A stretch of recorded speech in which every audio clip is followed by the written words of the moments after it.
Good morning and welcome to the Native News Today television program. Gerald Wofford with Jason Salzman. We thank you for joining us this morning. We are recording our program from the Ataloa Museum in Muskogee, Oklahoma, a very historical place here, Jason. Very nice. It's on the campus of Bacone College, which is a major point of pride for most Native Americans in this state. Very old institution, take a lot of pride in, and for this structure to be here with so many great Creek artifacts, Cherokee artifacts, all kinds of artifacts, is a testament to the strength of preservation in the cultures.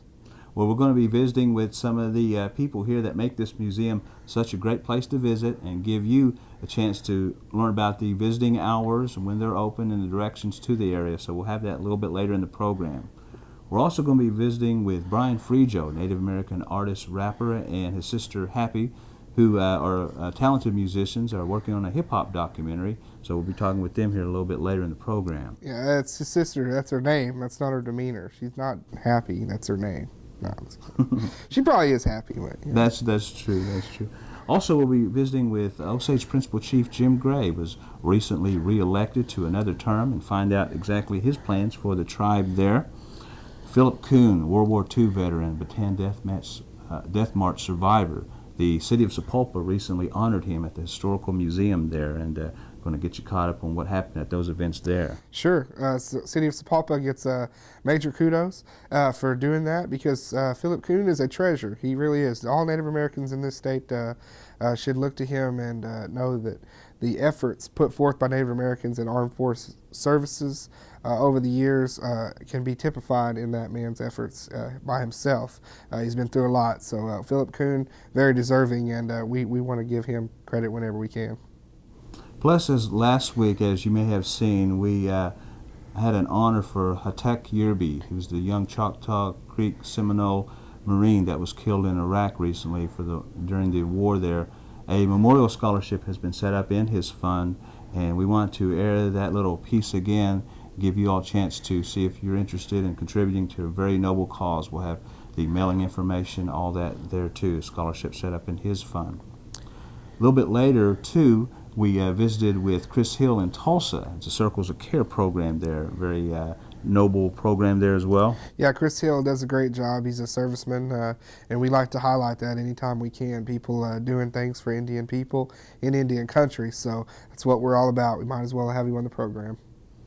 And also, too, we visited with Bill Fife. He is the Okfuskee District Representative on the Creek Nation National Council, was the former Principal Chief of the Creek Nation, and the Creek Nation government is looking at citizen input to see if there's any changes, amendments, or anything in the Creek Constitution. Now, this is a very unique thing because it's allowing citizens of the tribe to have their input to approach their government and say if they want to make any changes in the Creek Constitution. So it's a very historical time. Oh, definitely, and I think it's something that'll be very popular. If you know Creek people and the way they are, they're very opinionated over government issues. They either right or wrong, or if they agree or disagree, they're going to have an opinion over what's going on in their government, and that's a good thing. And I think this will promote that proactivity to really care and have a concern about what's going on in tribal government. It'll give them a chance to have a voice. It's good. So we'll hear from Representative Fife here in a little bit later in the program, and how you, the Creek citizen, can give your 2 cents to your Constitution if you want to see about changing anything. Or more than that, or more in some than cases. We are recording from the Ataloa Museum in Muskogee, Oklahoma. You are watching the Native News Today.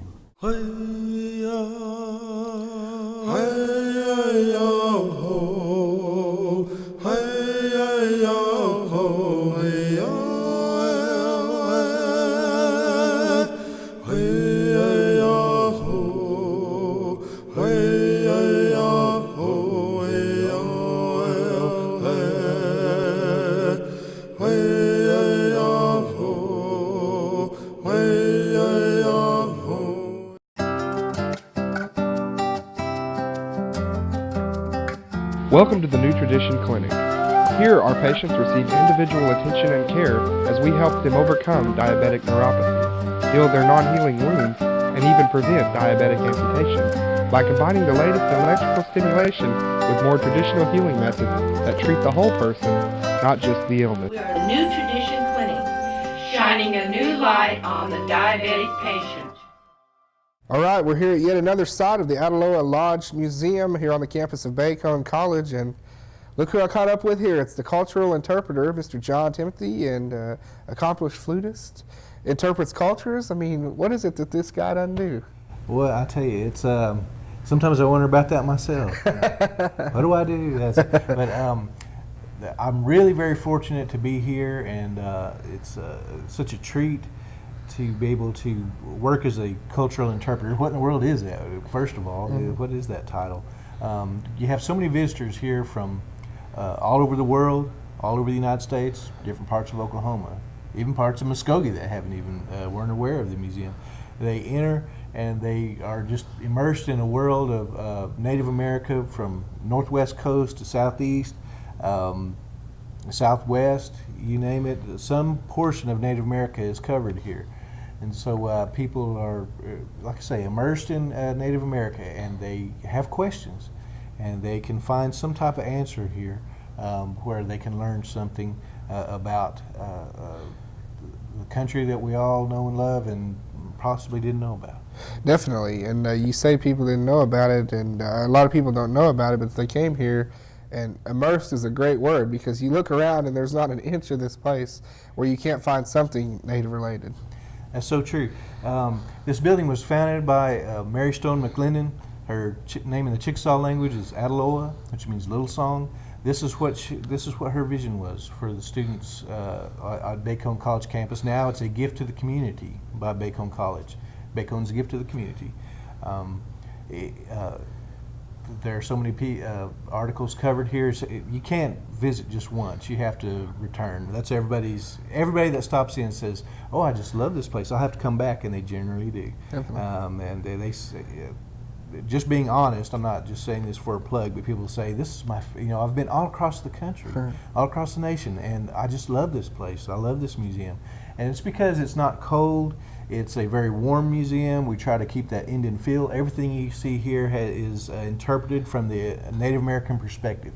That's my job, is to take what tribal members have informed me about items that they're familiar with, and then I present that to the public.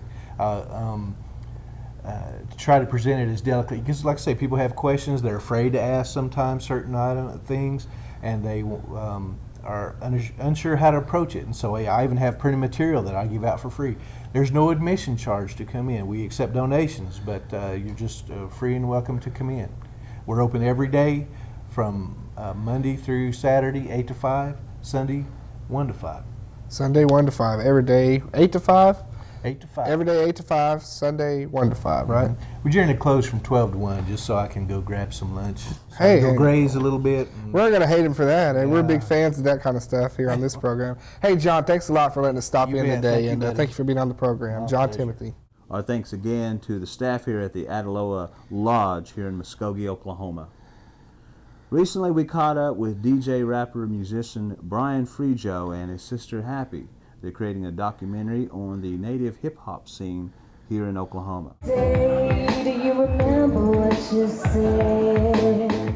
Brian Frijo and the Culture Shock Camp began their longevity tour in Tulsa, Oklahoma on July 3rd at the Club 1974. Walked away from you, or you stood beside me, and all the pain I put you through. The group also includes Frijo's sister, Happy. Brother and sister want to make sure they bring a positive message wherever they perform. We want to do something that says a lot about who we are, through our music, not just the hip hop music, but about our culture. And Tulsa's first show in Tulsa in about 3 years, and it feels good to be here. A lot of people came out that I knew that I haven't seen in a long time. A lot of my brothers, Idadis, came out. And those messages right there are powerful. We're reaching out to our people, natives and non-natives, and voicing ourselves, like I said, in 2006, in a contemporary way, when images of us have been always from the past.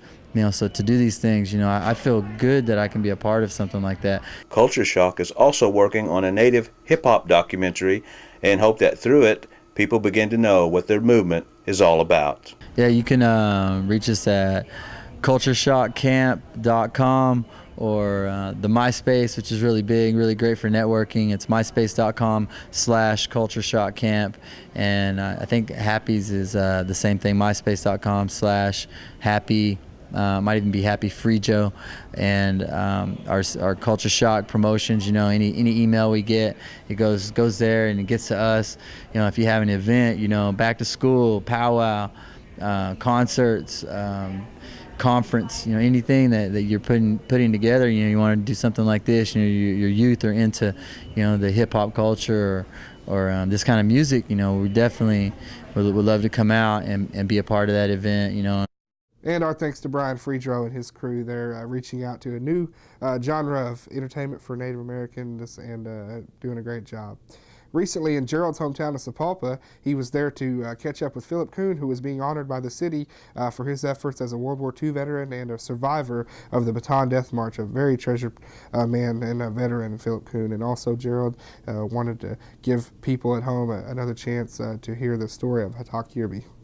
Yes, the fallen Marine who was killed in Iraq recently, a scholarship fund has been set up in his honor, and we want to play that piece that we did last week, play that piece again for you this week, and have some information there at the end of it if you want to contribute to a very noble cause. The Sapulpa Historical Museum honored Mr. Kuhn with a mural by local artist Russell Crosby that will grace the walls of the historical structure. What I tried to do in this is I want to show you a little bit through your life and how that probably affected your life, and some of the things I drew out I thought was important from what I'd been told. One of the things that I understand USU Mission is very important in your training and helps sustain you through all that, right? And of course, here you are as a young man, and I did a little bit of research, not knowing a lot of our Native American history, but I was looking for the Creek Warriors, which of course you're a Creek Warrior. Kuhn, who is Muskogee Creek, was taken prisoner by the Japanese and during his capture survived the Bataan Death March. For Kuhn and his family, the honor was humbling and very well received. Many of our Native soldiers were always the first whenever the call was given. And in many cases, we weren't even considered citizens of this country, and yet we were willing to fight for this country. I think when you look back at people like Philip, we should always see them for what they are, and that's that they're jewels, they're treasures of our community. But we're very proud of Philip, very proud of Helen. I don't know if you know it or not, but about 2 weeks ago we honored them as our living legends at the Creek Nation. So with that, in behalf of the National Council of the Creek Nation, Philip, we thank you for your service. We want you to know that we're very proud of you, and that regardless of what you do in the future, we know that you do it because you love this country. Amen. And we know you do it because of where you come from. Hello.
The Native American Times provides news coverage that is specifically tailored to the Native American perspective. We emphasize an understanding of special issues such as sovereign rights, civil rights, and government-to-government relations. Our staff of reporters and columnists provide a daily digest of news that is often utilized for national outlets such as CNN, NBC News, ABC News, the Los Angeles Times, and many others. because the whole world is Indian country. Today's world is far different than the one our ancestors knew. But though times have changed, we the Muskogee Creek people remain a strong people. Many of our traditions continue to thrive in today's modern world. For 1,000 years and more we have been here, and we will be here for 1,000 more. Times have changed, but so have we, and the Muskogee Creek people are a part of this time, this country, and this economy. Osage Principal Chief Jim Gray recently won re-election in his tribe, and Gerald Wofford was able to catch up with him recently at Post Oak Lodge in Tulsa. On Thursday, June 29th, Principal Chief Jim Gray of the Osage Nation held a reception at Post Oak Lodge near Tulsa, Oklahoma, to celebrate his re-election to lead the Osage Nation. Chief Gray looks forward to leading his people for another 4 years. What policies and what goals do you want to achieve for this second term? Well, I think one of the biggest things that we're going to have to concentrate on is that not only with the election of new officers, we have an election that installs a brand new government as well, with different rights and responsibilities in the positions such as the chief and the new Congress and our old Minerals Council, which is still intact. Plus, we have a judiciary branch, which has never really served independently before. Now it will be. So we're going to be reflecting a more modern government in the future. And in order to really put all this government structure to work for the benefit of the people, we're going to have to take some time and develop a long-range strategic plan. Now, Chief, I know this tonight is a formal type, celebrating the election and everything, but Saturday is the official swearing-in ceremony, right? That's correct. Yeah, this is just a reception that I wanted to put on for the people who helped me get elected, and campaign workers and people like that. Well, Chief Gray, I know you'll give a more elaborate speech on Saturday and other times too, but just maybe perhaps in a 2-sentence nutshell or 3-sentence little mini State of the Nation of how you feel the Osage Nation, how it's progressing now. You're trying to scoop our inauguration, aren't you? No, I'm just kidding. Essentially what I talked about earlier was the need for nation building, and strategic planning is probably going to be the most important things that the nation will devote its energy towards. We have to build institutions of governance that has long been dormant in our nation, and we're using our sovereignty to create a new government for our people. Chief Gray, the Osage Nation. Sir, we appreciate your time. Best of luck to you. Recently, we caught up with Bill Fife, Okfuskee District Representative and former Principal Chief of the Muskogee Creek Nation. Mr. Fife is a member of the Constitutional Commission that is looking at amendment changes throughout the Constitution of the Creek Nation, and this is what he had to say about it. Hello, my name is Bill Fife. I'm the chairman of the Muskogee Creek Nation Constitution Convention Commission. This Constitution Convention was authorized by NCA 05-106. We were charged with making a report within 1 year, beginning at the end of February of 2006, to make a report to the citizens, to the nation, regarding any amendments that will be placed on a referendum ballot in the next election, which will be hopefully within 180 days of the end of our Constitution Commission deadline of February of 2007. We have already gone to many of the communities and introduced the information that we have at this time. Our rules of the commission have been established. We are establishing dates where we want to hold hearings in the nation. We want to give everyone an opportunity to have input into for any amendment to our Constitution that they wish to submit. One of the things that we intend to do is to require that all recommended amendments must be placed on an amendment request form. And this will be signed by the individual, showing his roll number, his or her roll number, and it will be notarized. We will provide interpreters at the meetings, at the hearings, and provide the notary publics to notarize any statements. If you have statements that you want to wish to submit, and you can bring them directly here to the nation. And our secretary is Sue Ann Sparks, who is a court clerk in the Supreme Court office, and she can notarize any statements that you bring, and also accept these request forms. We intend to hold a hearing in each of the districts of the Muskogee Nation and provide citizen input. We want everyone to participate. We want to give everyone an opportunity to participate. Those living outside of the nation can send requests for the request forms, and we would be glad to provide those. Our task must come to an end at the end of February of 2007. We must have a report as to what we have done this year, and any recommended amendments to our Constitution will be presented at that time. And if the election will follow, the constitutional referendum election will follow within 180 days of that time. I wish you all, I want to encourage everyone to participate, all citizens to participate in this process. If you have any questions, you can call any of the commissioners or the secretary and gather information, or you can attend any of the meetings. All meetings and hearings will be open to the public. So please participate. Our Constitution is the basis of our government, so we want it as strong as possible so that it can better serve our citizens. Thank you. Let's take a break right now. You are watching the Native News Today. At the Palace Grocery, located on 201 North Main in Fairfax, we have custom cut meats at great prices for dinners, powwows, or any special event. Our ground beef is only $1 all day, every day. You know our food is top of the line because we are established and owned by the Osage tribe, and we believe in taking care of our Indian people. Our superb checkers will ensure you leave with a smile. So come by and check us out or call us up. And remember, we deliver.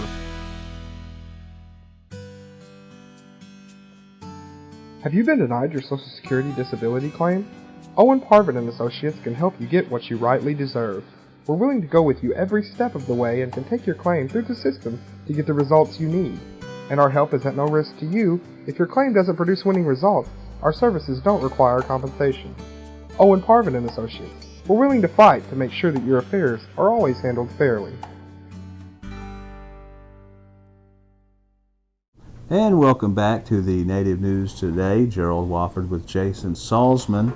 Recently we were in Tulsa, Oklahoma, the downtown area specifically, talking with Mr. Chris Hill of the Circles of Care program.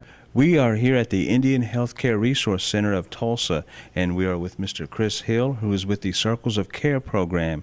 Chris, we appreciate your time this afternoon, and let's give our audience out there an overview of your program and the services that it offers. Okay. With Circles of Care, it's actually an initiative, and what we deal with is mental health issues and behavioral health issues with Native American youth. The background of this Circles of Care, we realized there was not a lot of Native influences in a lot of treatment that Native kids get in behavioral health or mental health issues. So at this time we kind of went back and looked at things, and we're trying to use what they call a wraparound system, which means we get everybody involved in the community to help the child heal themselves, not only as the child but the entire family. As Native Americans know, we don't just work as a one, we work like a family unit. And with that, you know, to heal a child, you can't just heal one person within that system. So we look at everything within the home environment. So that's what Circles of Care is going back. We're asking for elders, spiritual leaders, church leaders, Native American business people, and everybody that would be in the community that would be around these individuals, and asking them what we could do to help better serve these children. You know, look at the barriers, look at the whole picture, and see what we can do to better meet their needs. Especially here in the Tulsa area, we were really focusing on urban youth. So we're looking at more of all tribes than just one tribe here. And that's what is so great about the Circles of Care, is that we're giving natives a voice to talk about what things that they feel like would better suit them getting these type of services. It's a fairly new concept, giving natives a voice in this. As you know, most of them go to places like this and just sit down, and they cannot really relate with the system as it is set up right now. And so now we're hoping to just revamp the whole thing and see what we can do to better meet their needs. Well, Chris, if someone's interested, they want to find out more about the program, get in touch with you and others that work here, how do they do that? Well, they could call the, 588-1900, extension 3286 or extension 3287, and we should be able to answer any questions that they have. All right, Chris Hill with the Circles of Care program here at the Indian Health Care Resource Center in Tulsa. Mr. Hill, we appreciate your time. Oh, thank you. All right. Our thanks to John Timothy and Andy Livesey here for the Adaloa Lodge in Muskogee, Oklahoma. And folks, if you get a chance, come on out and visit. Nice piece of Native American history here. Definitely, it is. It's on a nice plot of Native American history, Bacone College here in Original Creek land. So, well, Jason, it's come to that time again, and our audience, we thank you for joining us today. We're going to get ready to sign off. Hey, we know there's a lot of news happening out there in Indian country, and we want to be part of reporting that and everything. And you know, this show is only as good sometimes as the input that you give us. Definitely. So we're going to throw the responsibilities to you for just a second and let you know that you can give your story ideas. Give us a call at 918-732-7637, or you can reach us by fax at 918-758-0824. Or we both have email addresses that you can send us something. We check it all the time. So mine's Jay Salzman at MuskogeeNation-NSN.gov, and his is G. Wofford at MuskogeeNation-NSN.gov. By this time, I think our loyal viewers probably have all that memorized anyway. So. Well, we know that you're loyal viewers then, and we know you got those good stories out there, and we want to report on it, so we're putting that out there to you. So we hope that you contact us here at the Native News today. In the meantime, we're going to say so long for our producer, Josh Slane, our summer intern, Matt Davis, Jason Salzman, Gerald Wofford. We thank you for joining us again. In the meantime, take care. God bless. We'll see you soon.